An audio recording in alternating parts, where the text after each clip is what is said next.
Hey folks, Randy here with Dulin Cut Trim. So I want to talk to you about a little experience I had and relate it to you. Hopefully it'll be helpful to you. So I'm mowing today and it's a pretty big day, lots of new customers, lots of people, need to get their lawn cut right away, and I foolishly obliged, excuse me. So I had a lot of lawns to do today. So one of them, it was the first time servicing his yard, and took care of it, went on to the next lawn. And when I got done with the next lawn, I looked down, I had an email from him. And without going into what he said, I'll just say his email to me came off very aggressive. He said, and I'm paraphrasing, he said that I didn't do a good job, that it looked like I was rushed, that I had missed tons of areas, and he wanted to know when this was going to be corrected. So the whole tone of the email was very aggressive to me. So it immediately brought up negative feelings in me. But the thing is, you don't want negativity to be in your business at all. So whenever it rears its ugly head, you need to deal with it immediately, even if you don't feel like it, because that negativity will linger and it'll grow. So you've got to get rid of it as quickly as possible. So I immediately called the guy. Instead of responding to the email, I immediately called him and got his voicemail. And excuse me, I swallowed too much dust today. And as soon as and the voicemail I left him, I said, "Hey, I got your message. I serviced your property." He was assuming it was an employee. "I serviced your property today, and I thought I left it in pretty good shape. I'd love to come back and see what areas you're not happy with, because I want you to be satisfied with our service." I then followed up that phone call with an email, essentially saying the same thing. And then, I don't know, I really wanted to get it dealt with. So I'm not the kind of guy that calls people multiple times, but I really wanted to get this handled. So I called him again, and this time I got him, and he was actually kind of pleasant on the phone.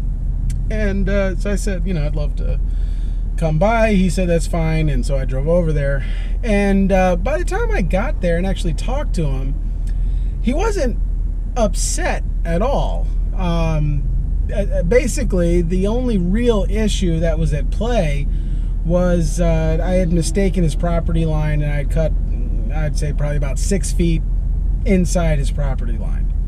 And that was the main issue. There were some other issues where there was some grass sticking up, but it was because the grass was so long to begin with. After you leave, sometimes pieces of grass will come, well, instead of getting cut, they get bent over, and then eventually they pop back up. And so he had he was, I'm saying calm down. I don't think he was ever actually that upset. But so he was good to go, and we just started talking, and I told him, hey, I'm sorry about that. I should have knocked on the door and confirmed that I knew what the property line was, and I'll take care of it right now.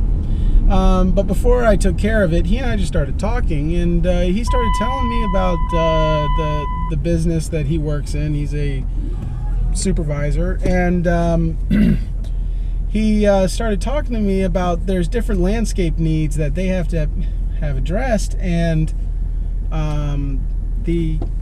excuse me, one of the things that they end up usually having to do is have a company come in to do sod work for them, installing sod. Is that something that I do? Which I said, yeah, it is. And he said, okay, because we don't really like the sod guy that we have now, so we could just start using you, because you're very easy to deal with. And some of these jobs are 5,000-6,000 square foot of sod. And okay, well, yeah, I would love to.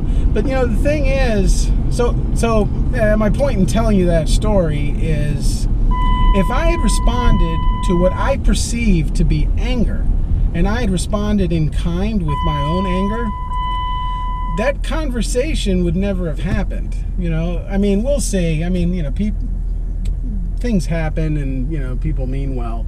So we'll see what pans out. But you know, my handling that situation appropriately could possibly lead to my business getting tens of thousands of dollars in additional revenue if this pans out.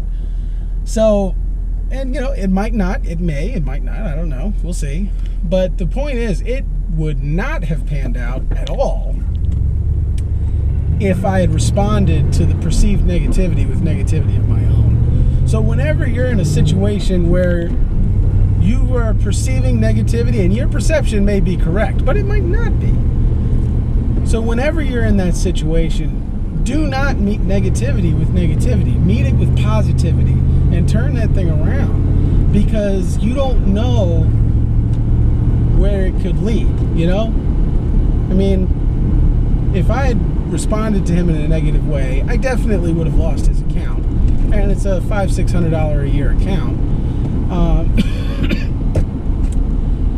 But I also wouldn't have had that conversation, which potentially could lead to a massive boost in my revenue this year. So I just wanted to pass that on to you guys.